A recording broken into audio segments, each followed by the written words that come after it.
දෙවියන් හා මිනිසා අතර ගී සබඳතාව මල් යහන් කවි ඉදිරිපත් කිරීම දුලීසා ආයතනය මගින්.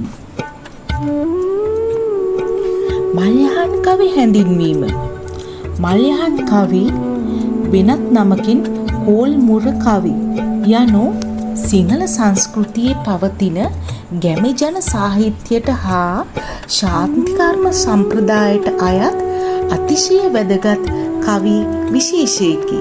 විශේෂයෙන්ම කෝල් මුර ලෙස හඳුන්වනු ලබන්නේ විෂ්ණු, නාථ, කතරගම, පත්තිනි ආදී සතර මහා දෙවිවරුන් ඇතුළු දේවතාවුන් වහන්සේලා ශාන්තිකර්ම මණ්ඩපයේ තන්න ලද මල් යහනාවකට මල් අස්නට වඩම්මවා ගැනීමට ආරාධනා කරමින් ගායනා කරන කාව්‍ය පන්තිීන්ය.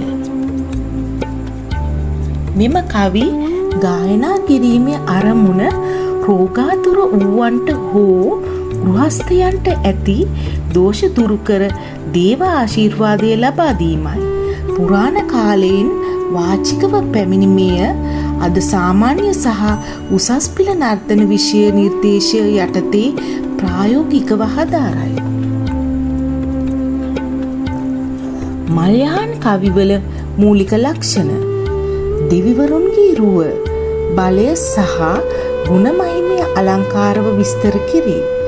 දෙවියන්ගෙන් දෝෂ දුරු කර ආශිර්වාදය ඉල්ලා බැගෑපත් ආයාචනා කෙරේ. මනරම් වදන් අනුප්‍රාස සහ රිද්ම රටා යොදා ගනිමින් මල් යහනාව සරසයි. ශාන්තිකර්ම තුල ක්‍රියාත්මක වන ආකාරය. මල් යහන් කවි ශාන්තිකර්මවල අනිවාර්ය අංගයක් ලෙස කුඹා කංකාරිය, දොළොස් පදය, මඩු මංගල්‍ය සහ දෙවොල් මඩු වැනි අවස්ථාවන්හිදී කපු මහතෙක් හෝ යක්දිස්සා විසින් බෙර වාදනයට අනුගතව ගායනා කරයි. ගායනා කිරීමෙන් පසු දෙවියන්ට දළුමුර ලෙස පුවක් සහ බුලත් ඔප්පු කිරීම සිදු කරයි. මෙය අපේ පැරැන්නන්ගේ භාෂා ශෛලිය හා නිර්මාණශීලීත්වයේ උතුම් නිදසුනක් වන අතර බෞද්ධ හා දේශීය විශ්වාස එකට ගොඩනගමින් දෙවියන් හා මිනිසා අතර ආත්මීය සබඳතාව පවත්වාගෙන යාමට මහත් සේවයක් ඉටු කරන සංස්කෘතික උරුමයකි. උතුම් බුදුරුවනේ ලෝතුරු දහම් සරණේ සමග සංඝ සරණේ සදා නමදිමි මිතුන් සරණේ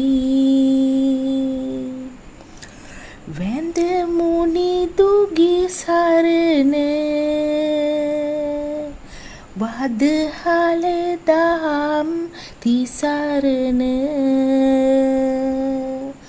අදහා සංඝ සරණ සදා මුදුනි වඳිමි තිසරණ